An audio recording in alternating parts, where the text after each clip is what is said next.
Hey, good morning. It's Yolanda with the Simply Irresistible broadcast for today. It's Tuesday, our regular day. We are back on our regularly scheduled programming. How about that? And I can't wait to talk to you today because, as you know already, I ain't boring, and I'm gonna show you how you can not be boring for next year. Okay. All right. So we're gonna go through 5 ways that you can stop being boring and 5 things you can do to stop being boring. Okay. I want you to have these things. Good morning. I want you to have these things because you need it. You need it so you can avoid the boredom of 2021 and you can kick it off excited and be exciting for your audience, right? That's the whole point of this, to be exciting and excited for your audience so that they are then being helped by all of the things that you can provide to them with the change that they are looking for, right? As authors, we are curators of transformation, and we do that by solving problems, all right? So here are 5 ways that you can do something different for your author business and not be boring anymore. If that it feels good to you, go ahead and give me some rockets so I know you are here, you're ready to learn, and we are on fire together. All right, so number one is to try explainer videos, all right? Tutorials, real simple tutorials. Try some tutorial videos.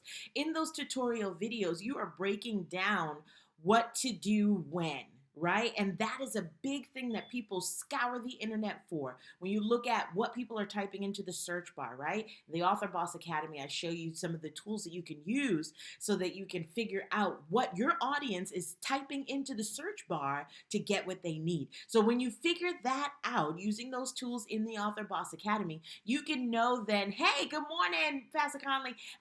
You can figure out then what you need to be doing how-to videos for. All right. I remember the first how-to video I did was for, hey, Jay Kyle, I see you, bro. One of the first videos that I did was for Periscope. It was new, it was hot, and I kind of put some doubt on it by thinking everybody knows how to use Periscope, but that's not true. That was actually my highest viewed video, and comments on my video for helping entrepreneurs out on how the heck do you use Periscope. So that was a challenge that my business had or my audience had because Periscope at the time was new. What's new in your world? What's new in your world to where you need to explain how to do something that people are scouring the internet to find? All right. So if your audience is churches, Jay Kyle, that's for you. If your audience is churches, you may want to do a video on for church administrators, how to prepare the most electric youth conference ever with these 5 steps, right? Because your whole message is all about bridging culture. Okay, so that's one of the ways that you can do a how-to video for the right audience, and they will see that, right? The church administrator who is planning the conference will see that and say, hey, you know what? We need to get him in for what else does he talk about, right? We need to get him in here. Good morning, Lady Ray. What else are we talking? What else does he talk about so that we can get him in here to talk more about that and help our church to grow our youth department, right? That might be where it starts. And from there, you can actually share with them all of the other things that you can do, all right? That was for free. Another way, let's say you have a fictional book. I have some fictional authors out there. Yes, fictional authors. Let's say your book focuses on some of the tragedy. Yes, that's your thing. I know it. I got you, bro. Let's say that your fictional book focuses on domestic violence or anxiety and mental health, right? You may want to take a how-to video or do a how-to video on how to make a bad situation right in 3 breaths. Okay, and so you would do just a quick how-to tutorial on deep breathing techniques. Okay, that might help them to be able to take a step back and make a different choice than they would have otherwise. All right, so that's just an example of someone with a fictional book. Or maybe your audience is corporate. We have some folks here that touch on corporate and leadership and cultivating the corporate environment with some diversity, right? So diversity inclusion might be your thing, or leadership from that angle. So in order to bridge the employee cultural gaps, right, you could do a how-to video on how to actually do that in 3 minutes, right? Maybe it's a fun exercise that you created that you can do, and share with your audience on the things that they can do in order to build that bridge, right? And keep that bridge so that they can curate diversity inclusion in their workforce with the multi-generations that we have going on, as well as the multicultural. We have all types of biases and all types of backgrounds that need to be merged in order for us to share the common goal of getting things done. So in order to do that, show them how. This is your opportunity to do that, all right? And it's so not boring because you'd be sending it to the people that actually need it. You can even, and I'll get into this in the second one, but you can even actually go to your LinkedIn page, all right? And you time into that LinkedIn page, you created this video, you posted it on YouTube, and now you're sharing with a recruiter or someone who is in HR, right? If you're looking at the corporate realm, or whoever the church administration team is, the executive team, or a personal assistant to the pastor who filters all that stuff, or personal assistant to the church administrator who is coordinating events and things like that. You can send this to them and say, hey, I thought this might be helpful to you, right? No sale. I'm just trying to help you. I thought this may be of help to you. I see you're planning a conference, or in case you're planning a conference for 2021, here's what you need to do, or 2022, or whatever other year there is, whether it's virtual or not virtual, here's what you need to have in order to make it amazing. Okay? That's how you do that. Number one. That's just point number one. Mind blown, right? Try explainer videos. That's what I want you to do. I want you to try explainer videos. Okay? Number two. Try talking to your customers. I know that sounds a little bit weird because it's like, of course you're talking to your customers, but let me break that down a little bit, all right? So customer relationships, as you know, are built on trust, but they're strengthened through conversation. So what do I mean by talk to your customer? I mean go into chat groups and go into social clubs and go into LinkedIn, Facebook page, and don't just sell stuff. All right, don't just sell stuff. I'm looking at my notes because I want to make sure I give you all the goodies. All right, don't just sell things. Okay, you want to actually and be information dumping. You don't want to do that. You want to actually go in and ask questions. Be intentional and build relationships. Exactly. You want to go in and ask questions. Ask your audience questions like, really, well, what challenges are you facing with regard to that? Like, I see your comment. I feel you. I feel you. What challenges are you saying? Or what would you do different? Right? Just spark a conversation. Okay? That's how you're building relationship even online. People are craving you to build relationship again. Right? Technology is great, but people are craving connection. And not just because they're ready to get out of the house from quarantine. They're actually really craving connection. There are elements of connection from touch, and even just talking one-on-one that you don't get when you do these mass general broadcasts and mass general things that we have and automations and all that. It takes away some of that personal element that people still want. And you can provide by taking the time to actually go and comment, right? Taking the time to actually figure out how your audience heart skips a beat when ... right? How that happens, how your audience finds contention in a certain point, right? What makes them tick? What makes their bomb be ready to go off and say, you know what? I'm all done right here. What makes them do that? And how can you be a solution to it? That's the key. But if you don't talk to them, you will never know. You will never know, okay? So knowing these things will help not just them, but it helps to benefit you, because guess what you can do with that information? Guess what you can do? If you hear from the market enough people say this is a problem that they're having, guess what you can do? Because we're problem solvers, right? You can create not just content. I don't want you to just create content to be throwing content out there. Absolutely not. We're intentional entrepreneurs up in here. Okay? So that will never be my direction. What I want you to do is create programs. because those programs you can sell. And if you need help with creating a program that you can sell, and not just to sell one time, but I mean like on a licensing level to a church or a multi-church organizations, to a school or multi-school organizations, to corporate or multi-corporate organizations, right? This is the way that you can do that, when you figure out what the problem is and help them to solve it. That's what we do. And that's how we make the greatest impact in the world, is by helping people solve problems. And the more you get in touch with that, exactly, be intentional. The more you get in touch with that, the more you will see not only yourself feel like, wow, I'm making a difference, but you'll see that difference in your bank account. Boop, boop. All right, let me give you something for right there. Okay. All right. So that's number 1 and 2. Number 1, try explainer videos. Number 2, try to talk to your customers in a different way. A different way. And let me say this too really quick before I go on to point number 3. When you're doing this, you might be thinking, I don't have no more time in my schedule to be talking to folks. Like, that's the whole purpose of this automated stuff.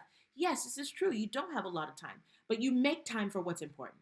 That's what we all do. We make time for what matters. And if at the end of the day, there is increase financially on the other end of you investing more time, even if it's just 10, 15 minutes a day or 10, 15 minutes a week or whatever it is that you can do, a consistent time that you actually go out and do these things, 1 hour, it's not going to kill you. You could do it during lunch, right? Let's say you're on your lunch break. Do this during lunch. Like, you could do that. So set some intentional time to make effort to talk to your customers. I wanted to just throw that in there, okay?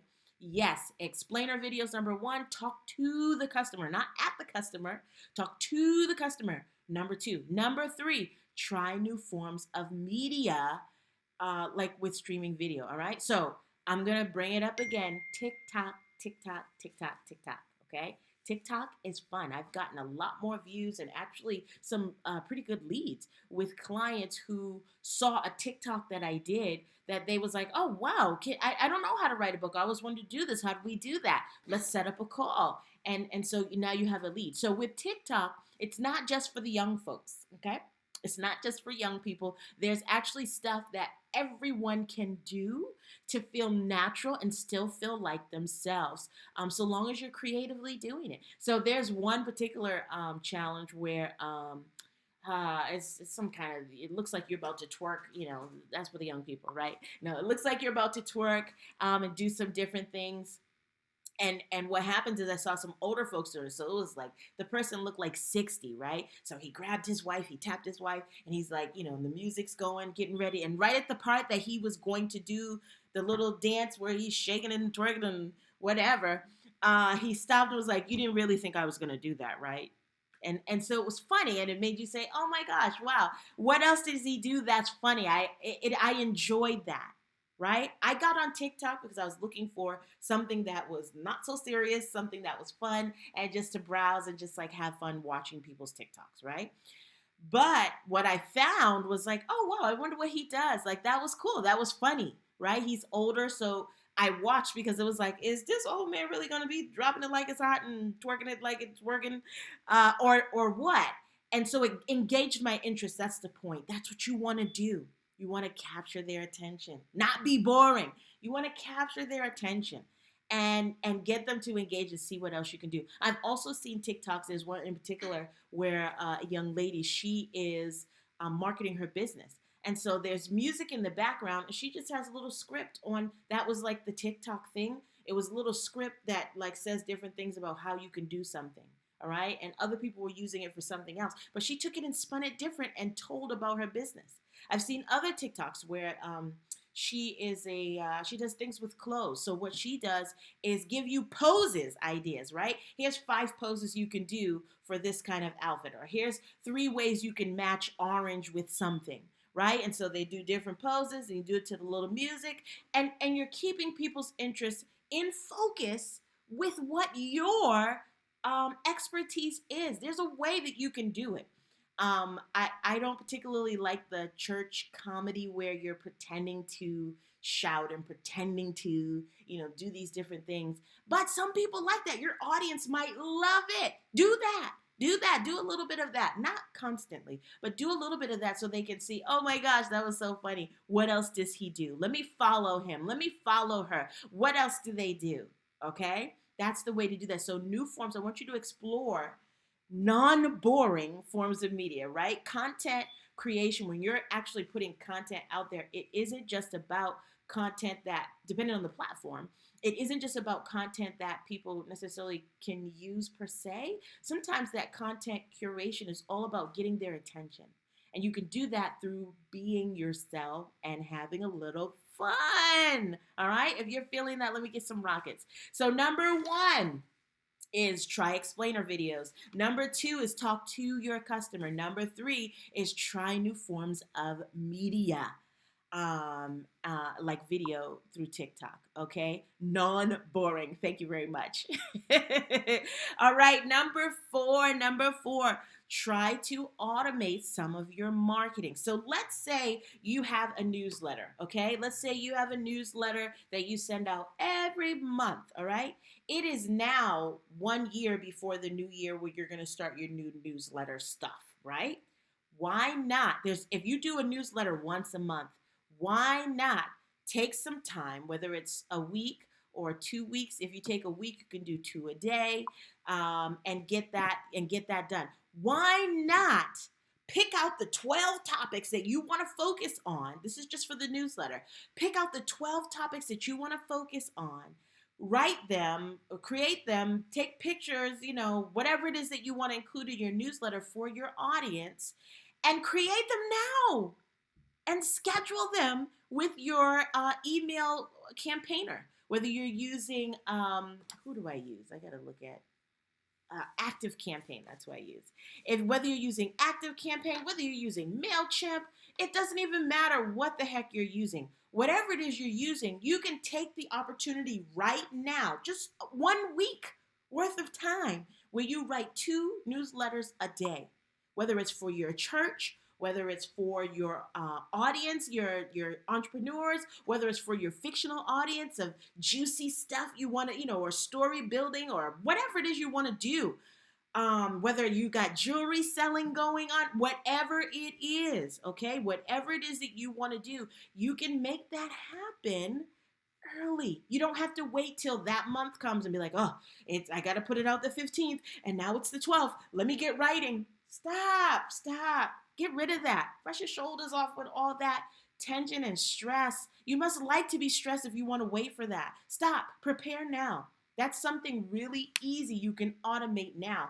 And it will help you to pace out the entire year of what your goals and plans are, that you want to talk about. So let's say you want to run a challenge like we're doing in this group on how to create an offer, right? Let's say you want to run a challenge. You can time that into the newsletter. You don't have to do it all in one sitting. Just go write all the newsletters, 12 of them. Just go write that, get it done, schedule them, pop them into the thing, and automate it to come out every 15th, every 1st, every 30th, whatever it is that you want to do, every 17th. Whatever your day is that you want to get that out, go ahead and schedule that in advance now. Before the end of the month, even, you could do that. Before the end of this month, you could have all of next year's newsletters done. Okay? We got to start being more intentional with our time. And I want you to try to automate some of your marketing campaigns. That will help you then, too, to remember and align your Facebook marketing and your Instagram marketing, and your campaign ads, your actual ads that you're going to run in connection with selling your book, in connection with selling your course, in connection with selling your high ticket program, in connection with selling all of those things and moving all of that and not being afraid to ask for the sale, right? One of the newsletters, and all of them, should end with a call to action. And if you need help with that, you need to check out the Author Boss Academy. But you don't have to be afraid to ask for the sale even in the newsletter. Let's say you ask for it once a quarter. You can build that into the newsletter too.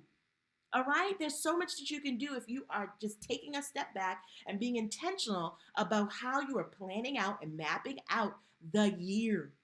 The year. That's what all the big dogs do.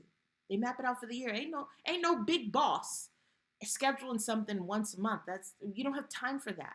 Why? Because you're too busy serving those high ticket clients. You're too busy serving that group that needs you to serve them. whether it's in ministry or Bible study or whatever your programming is, right? That mastermind VIP group, they need you to be present every month. They don't need you to be writing newsletters. No, no, boo boo. All right? That's number 4. And the final one, let me see, what's my drum? I don't think I have a drum roll.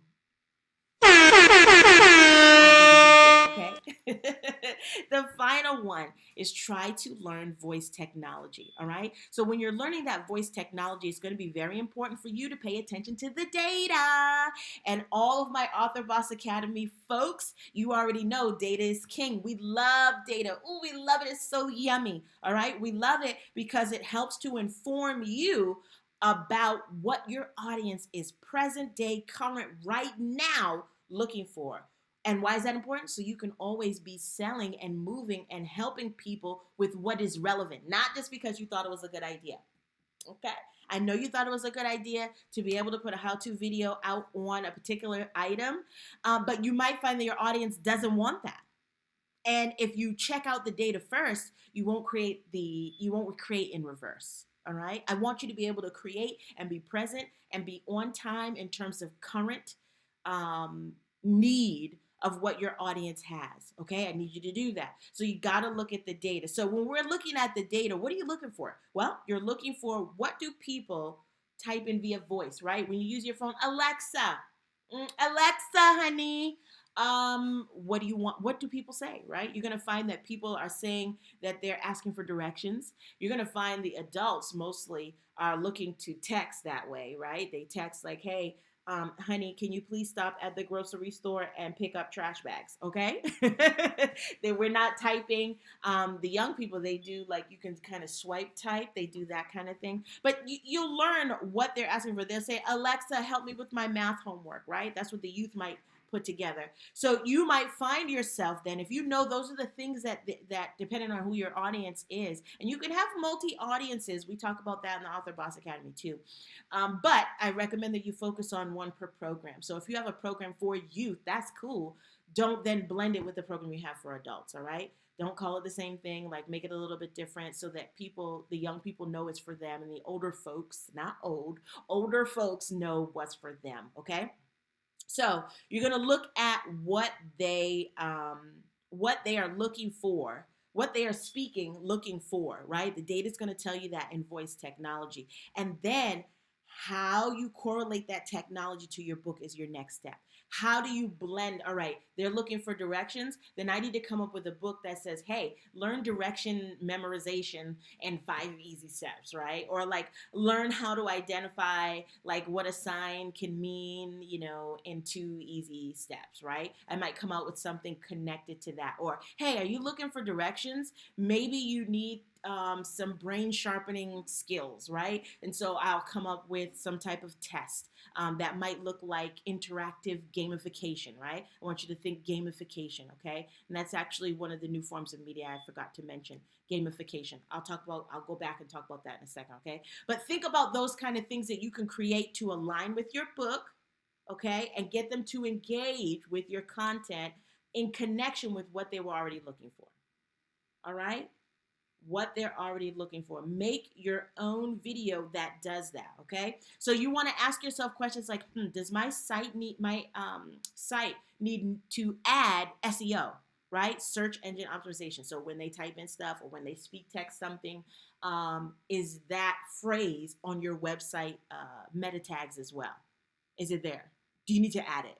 Like, is that important for you to add? Your YouTube videos, same thing. Do you need to add tags that correlate with what they're looking for? All right. Do you need to address what the people are searching for? Like, do you need to actually address that? All right. So those are the things that you want to think about, those 5 things. And I'll go over them one more again for you. Number 1 is try explainer videos, okay? Don't be boring. Try explainer videos. Number 2, try talking to your customer, all right? Don't be boring. Try talking to your customer, all right? Number 3, try new forms of media with video like TikTok, okay? Don't be boring. And this, again, might include New forms of media and interaction might include you creating a course that actually is interactive. In my company, Extreme Flow Publishing, we actually help to design those kind of things. Where think about a video game, right? When the player does this, this happens.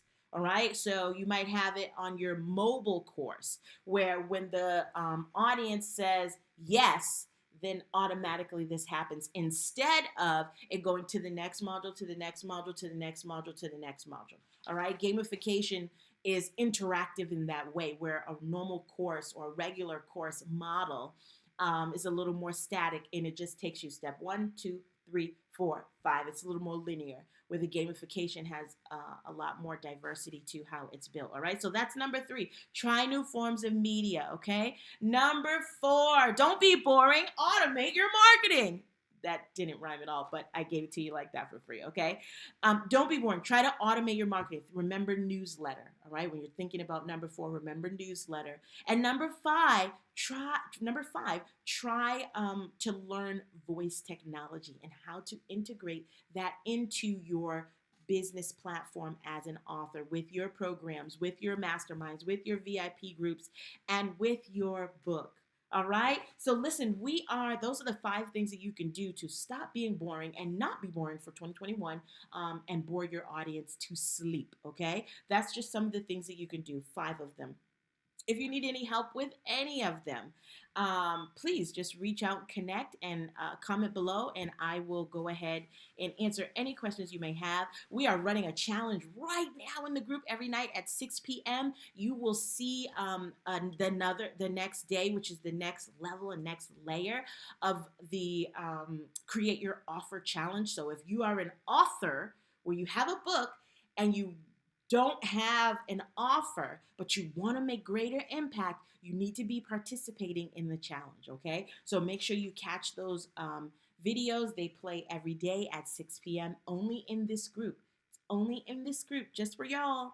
If you know people who are authors and they need this, invite them into the group so that they can be a part of this challenge as well, okay? And if you're ready, you're going to get, later on, you'll see the Author Boss Academy invitation. But if you're ready already, you already know you want to join the Author Boss Academy, look for that post. Go ahead. It's actually in our announcements. You can go ahead and join the Author Boss Academy today and get started on building out your author empire, right? That includes your offer immediately, okay? I hope you guys enjoyed this. If you enjoyed this, go ahead and give me some rockets and some fire. And guess what? I'll see you again next week. Take care. Bye now.